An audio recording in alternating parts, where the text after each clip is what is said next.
জবাব, আমাদের ভাই প্রশ্ন করেছেন যে হজে গেলে কবর জিয়ারত করা বা মদিনায় যাওয়া এটি হজের সাথে কতটুকু সম্পৃক্ত, এবং এই মর্মে তিনি একটি হাদিসও বললেন।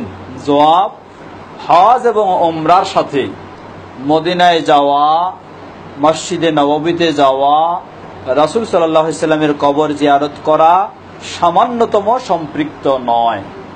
এটি হজের কোনোই অংশ নয়, ওমরার কোনোই অংশ নয়।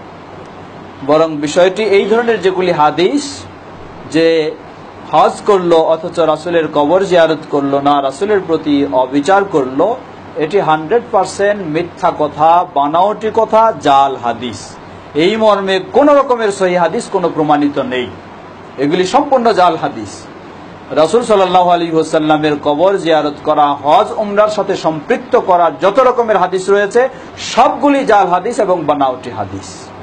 বরং বিষয়টি এমন যে আমরা যখন এত দূর থেকে হজ করতে যাই, সেই মক্কা থেকে মদিনা কাছে, এই সুযোগে একটি সুযোগ নেওয়া মাত্র যে আমরা মদিনাও রাসূল সাল্লাল্লাহু আলাইহি ওয়াসাল্লামের মসজিদে নববী সেটা জিয়ারতের জন্য যাব, এই সুযোগ নেওয়া মাত্র।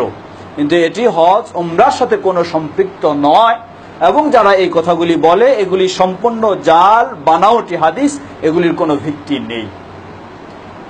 বরং কবর জিয়ারতেরও নিয়ত কখনো থাকবে না।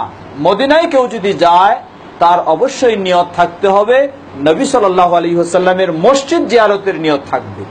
কারণ আল্লাহ রাসূল সাল্লাল্লাহু আলাইহি ওয়াসাল্লাম বলেন, সহিহ বুখারীর হাদিস, লা তুশাদ্দুর রিহাল ইল্লা ইলা সালাসি মাসাজিদ, তিনটি মসজিদ ব্যতীত অন্য কোথাও সেই জায়গার বরকতের বা সওয়াবের আশায় সফর করা যাবে না। একটি হলো বাইতুল্লাহ কাবা, দ্বিতীয় হলো মসজিদে নববী, তৃতীয় হলো মসজিদে আকসা। সুতরাং মদিনায় যারা যাবে তাদের নিয়ত থাকতে হবে মসজিদে নববীতে যাচ্ছেন আপনি। মসজিদে নববীতে যখন পৌঁছে গেলেন, সেখানে আল্লাহ রাসূল সাল্লাল্লাহু আলাইহি ওয়াসাল্লামের কবর, তখন আপনি কবর জিয়ারত, অবশ্যই সেখানে পৌঁছে গেছেন তখন কবর জিয়ারত করবেন, এবং আরো যেগুলি আনুষঙ্গিক কবর জিয়ারতের সুযোগ রয়েছে সেগুলি করবেন। কিন্তু কবর জিয়ারতের উদ্দেশ্যে কোথাও, পৃথিবীর কোথাও কারো কবর জিয়ারতের উদ্দেশ্যে সফর করা জায়েজ নেই। মদিনায় যাবেন সেটি নবী সাল্লাল্লাহু আলাইহি ওয়াসাল্লামের মসজিদ জিয়ারতের জন্য যাবেন।